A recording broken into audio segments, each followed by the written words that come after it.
Bouge pas BG, aujourd'hui je te démontre par récurrence ce résultat.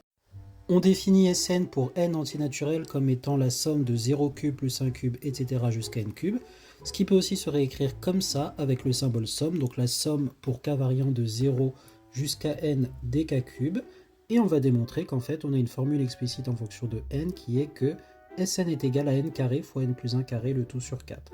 Ça va permettre de réviser le raisonnement par récurrence pour ceux qui viennent de le voir ou ceux qui viennent de rentrer en prépa, alors sois attentif, mets la vidéo en favori et like à la fin si ça t'a aidé.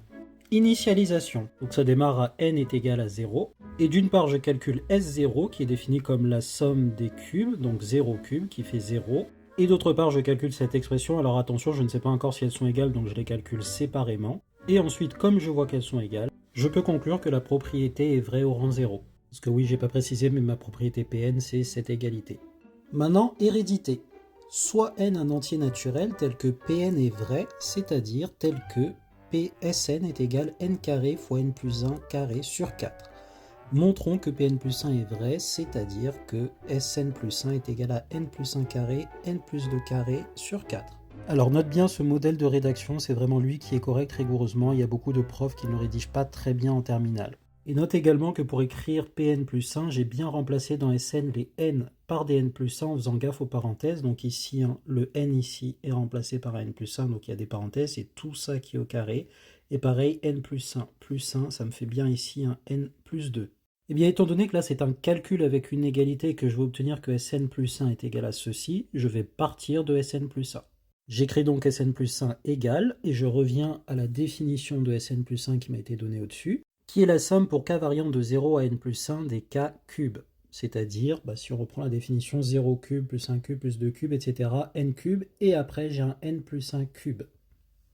Mais l'idée ici dans l'hérédité, c'est de s'appuyer sur l'hypothèse de récurrence, c'est-à-dire cette affirmation-là. Le fait que pour cet entier n quelconque, la propriété soit vraie. Parce que nous, ce que l'on veut démontrer, c'est que quand la propriété est vraie pour un entier, elle se transmet à l'entier suivant.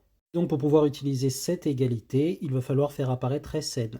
Remarque un truc dans la somme, c'est que Sn, c'est simplement la somme qui va de 0 jusqu'à n. Autrement dit, Sn plus 1, ça s'écrit Sn plus n plus 1 cube.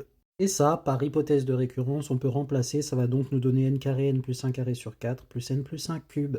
Alors vu qu'on a une expression comme ça et qu'on veut arriver là, il faut être très attentif sur notre objectif qui est là. Il serait avisé de factoriser par n plus 1 carré. Ça va rendre les calculs plus faciles. Donc je vais factoriser ce terme et ce terme par n plus 1 carré. Ce qui me donne n plus 1 carré, facteur de n carré sur 4 plus n plus 1. Pourquoi? Parce que j'ai bien n plus 1 carré fois n carré sur 4. Donc si je distribue, j'ai bien ce premier terme. Et là j'ai n plus 1 cube. Donc si je distribue n plus 1 carré, n plus 1, ça me fait bien n plus 1 cube. Ce qui me fait ceci après avoir mis au même dénominateur le n plus 1 avec le n carré sur 4. Donc je multiplie par 4 en haut et en bas et je distribue. Et donc j'ai n carré plus 4n plus 4, le tout sur 4, facteur de n plus 1 carré. Mais qu'est-ce que je vois là? C'est une identité remarquable que j'ai au numérateur. Et en fait, il faut ouvrir les yeux puisque vu qu'on veut un n plus 2 carré, eh bien en fait on a la réponse. Et on a donc bien démontré que Sn plus 1 est égal à n plus 1 carré, n plus 2 carré sur 4, dès que Sn est égal à n carré, facteur de n plus 1 carré sur 4. On a donc montré que la propriété est initialisée au rang 0, et de plus on a démontré que la propriété est héréditaire sur n. Et donc on peut rédiger la conclusion, la propriété est vraie au rang 0, de plus elle est héréditaire, donc la propriété est vraie pour tout entier naturel n d'après le principe du raisonnement par récurrence. Voilà si tu veux screen toute la démo. N'hésite pas à poser tes questions en commentaire et à demander si tu veux d'autres démonstrations de ce type. Bisous!